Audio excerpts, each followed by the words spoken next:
মাধবপুরে police কর্মকর্তার বিরুদ্ধে BNP নেতার জনসভায় বক্তব্য।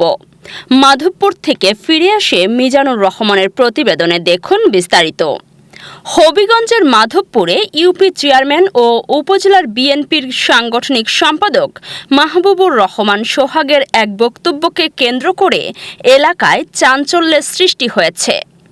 তিনি স্থানীয় পুলিশ ফাঁড়ির ইনচার্জের বিরুদ্ধে অনিয়ম ও ঘুষ নেওয়ার অভিযোগে বক্তব্য দিয়েছেন।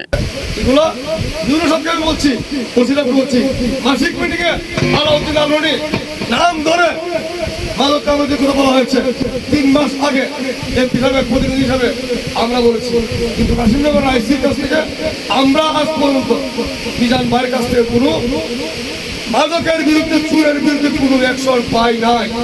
আজকে তারা এই কারণে আমরা আর পারছি না। মানুষ আমাদের কাছে অনেক মানুষ ভোট দিয়েছে 5 তারিখের পরে।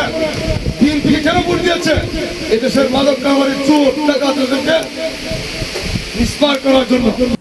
রোববার উপজেলার চৌমুহনী ইউপির আরিসপুর গ্রামে স্থানীয় একটি স্পোর্টিং ক্লাব আয়োজিত অনুষ্ঠানে বক্তব্য দিতে গিয়ে তিনি কাশিমনগর পুলিশ ফাঁড়ির ইনচার্জ এসআই মিজানুর রহমানের বিরুদ্ধে এসব অভিযোগ করেন।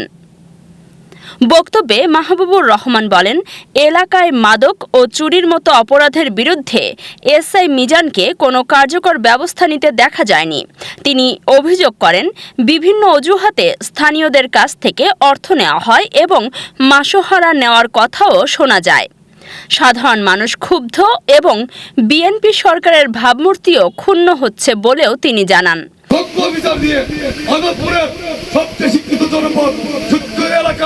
ধর্মঘট চৌমুহনী ভরাকে আগলে রাখবেন, এমন একজন অফিসার এসপি মহোদয়, ডিআইজি মহোদয় এখানে দিবেন।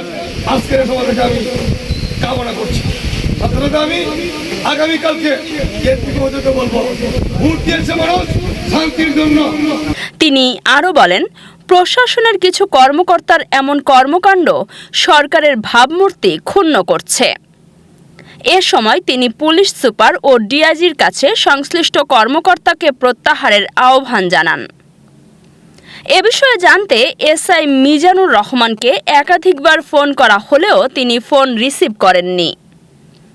অন্যদিকে মাধবপুর থানার ভারপ্রাপ্ত কর্মকর্তা মোহাম্মদ সোহেল রানা বলেন, বিষয়টি আমার জানা নেই। আমাদের কোনো সদস্যের বিরুদ্ধে সুনির্দিষ্ট অভিযোগ পেলে অবশ্যই তদন্ত করে ব্যবস্থা নেওয়া হবে। তাদের নাম বলার পরও তারা প্রকাশ্যে ঘুরে বেড়ায়। আজকে শুনেছি, আমি তথ্য নিয়েছি যে প্রত্যেকের কাছ থেকে নাকি মাসিক মাসোয়ারা নেয়। ওই ধরনের মাধবপুরের ধর্মঘট চৌমুহনী ভরা 3টা ইউনিয়নে ওই অফিসার আমিও কোনো আশা করি না। আমি কালকে বলবো তাকে যেন এখান থেকে উদ্যোগ করে মাধবপুরে যেন ভালো একজন অফিসার কাশিমনগর দেয় এবং মাধবপুরের 3টা ইউনিয়নকে যেন মাদক মুক্ত করতে পারে।